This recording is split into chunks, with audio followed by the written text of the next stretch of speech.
Hello. Well, if you're here, this is kind of like the last video in the MonkeyJam series that hopefully you've had time to play with it. And I just wanted to, in this video, give you a couple ideas of where you go next. Maybe seed some ideas to further hack the system. So certainly in the software realm, there's a ton. But there are some hardware hacks as well. And that's what I'm going to step you through. So the first one is on the K20D50 board. So there's enough flash in RAM to do some basic effects like digital filtering. You can do your tube overdrive effects, things similar to that. There's enough RAM for enough delay line to do chorus and flange. But beyond that, there's not enough RAM to do longer delay line based stuff like a very long reverb chain or a very long delay for a very long echo. So I want to seed an idea of how you can make that happen. Let me bring up the schematic. So one thing I never really said much about in the videos, but is on the hardware, are two RAM chips that can be operated in what's called quad SPI mode. So quad SPI mode is, think of a SPI protocol, except that you can clock out 4 bits at a time instead of 1 bit. So I have two devices, U1 and U2, where I spread the data bits across port D. All right? So the idea is, once you get these devices set up, is that you can access 8 bytes at a time. And if you have 8 bits. So if you write your software tricky enough, in real time, you can make a much longer delay line. So these are each megabit devices, so you can work out that you have a couple 100K more of storage space.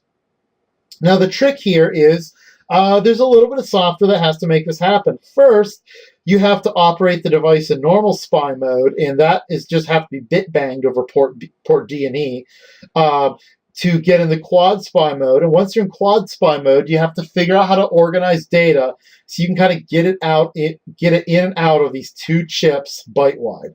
So that's hack number one. So I'll throw that challenge out there to see who maybe can first get this done. So that's a cool hack to get like a long delay line with these two chips. Only a few dollars extra on your BOM, but I think it'll be well worth the effort to see if you can do that. Now, the next kind of hack is the K20D50. Let's say you needed more horsepower. So right now, and I kind of did some loose measurements, that I can get 2 to 3 IR filters no problem. I think I could get 4 to 5 at the current sample rate before I really have to run the optimizer or starting playing with optimized code. Well, the K20D50, I can report that you can overclock this device fairly reliably up to 72 megahertz, and maybe even 100 if you really tried. So I wanted to throw you out the challenge, see what you can overclock it to and get a good result. 72 isn't that hard. 100, you may have to put a little cooling on the chip, but that's like a cool little hack that you can do, is try to overclock, the device to get more processing power. Lastly, is that with the Freedom Jam board, that was designed for the K20D50 because at the time, in early winter, the K64F was not out yet. The K64F is another M4-based Freedom board that just came out at FTF 2014, but it runs at 120 megahertz and has 256K of RAM all ready to go. He also has a floating point core. Although even though it's floating point, you'll still get better performance out of the fixed point, processing, the fixed point instructions.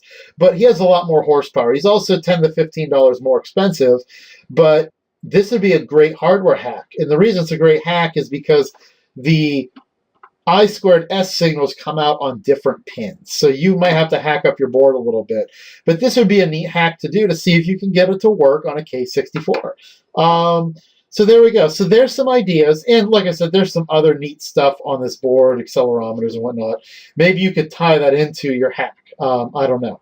But so those are some ideas to seed you with of what you could kind of do next with the MonkeyJam project. So if you get something to work, certainly come to the community, post your results. We would love to hear about it. So that'll be it for today. Talk to you later.